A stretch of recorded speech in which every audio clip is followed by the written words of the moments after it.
વડોદરાના ડભોઈમાં કડિયાવાડ વિસ્તારમાં રખડતા ઢોરનો ત્રાસ સામે આવ્યો છે। રખડતા ઢોરે 3 લોકો પર કર્યો છે હુમલો। તમામ ઇજાગ્રસ્તોને સારવાર માટે હોસ્પિટલ લઈ જવામાં આવ્યા છે।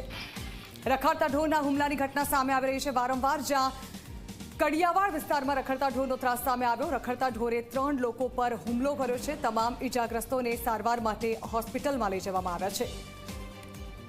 વારંવાર કોર્પોરેશન દ્વારા ભલે કહેવામાં આવી રહ્યું હોય અને વારંવાર પગલાં લેવાની બાહેધરી પણ આપવામાં આવતી હોય તંત્ર દ્વારા, પણ તે છતાં પણ હજી સુધી આ પગલાં લેવાયા છે કે નહીં તેનો જવાબ આપની સ્ક્રીન પર દેખાતા દ્રશ્યો છે, જ્યાં ફરી એકવાર વડોદરાના ડભોઈમાં કડિયાવાડ વિસ્તારમાં રખડતા ઢોરનો ત્રાસ સામે આવ્યો છે। રખડતા ઢોરે 3 લોકો પર હુમલો કર્યો છે અને તમામ ઇજાગ્રસ્તોને સારવાર માટે હાલ હોસ્પિટલ ખસેડવામાં આવ્યા છે।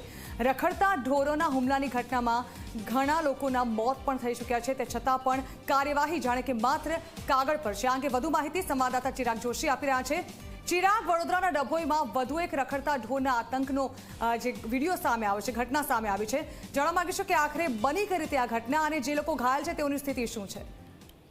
બિલકુલ ઝરના, જે પ્રકારથી વાત કરવામાં આવે તો સમગ્ર ગુજરાતભરમાં આજે રખડતા ઢોર છે જેને લઈને સરકાર ચિંતિત સાથે સાથે નવા નિયમો બનાવવામાં આવે છે, પરંતુ આ નિયમો માત્ર કાગળ પર જોવા મળે છે। જેનો એક કિસ્સો વડોદરાના ડભોઈમાં જોવા મળ્યો છે કે જ્યાં કડિયાવાડ વિસ્તાર છે, જ્યાં જમાતખાનામાં એક જે સમૂહ લગ્નનું આયોજન કરવામાં આવ્યું હતું ને જ્યાં લોકો ત્યાં પરમિશનથી બેઠા હતા જમવા માટે, જે દરમિયાન 2 જે ઢોર છે એ લડતા અને ત્યાં જે લોકો છે તે લોકો પર હુમલો કર્યો હતો, જેમાં 3 લોકો ગંભીર રીતે ઇજાગ્રસ્ત થયા હતા, જેમાં એક નાની બાળકીનો સમાવેશ છે। આ તમામ ઇજાગ્રસ્તોને ડભોઈની ખાનગી હોસ્પિટલમાં સારવાર અર્થે લાવવામાં આવ્યા છે। હાલ જેઓના પગની અંદર કોઈકને ફ્રેક્ચર છે તો ક્યાંક કોઈને અંદર ઇન્ટિરિયર જે ઇજાગ્રસ્ત થયા છે જેને લઈને તેઓને વડોદરા જવાનો પણ વારો આવી શકે છે, પરંતુ મહત્વની વાત એ છે કે કોર્પોરેશન દ્વારા નવા નિયમો અને સરકારની ગાઈડલાઈન પ્રમાણેના ઢોર ડબ્બા સહિતની જે વસ્તુઓ છે ઢોર પકડવા માટે કરવામાં આવતી છે, પરંતુ ડભોઈ નગરપાલિકા આ પ્રમાણે માત્ર કાગળ ઉપર વાત થયો તેવું સ્પષ્ટપણે નજર આવે છે।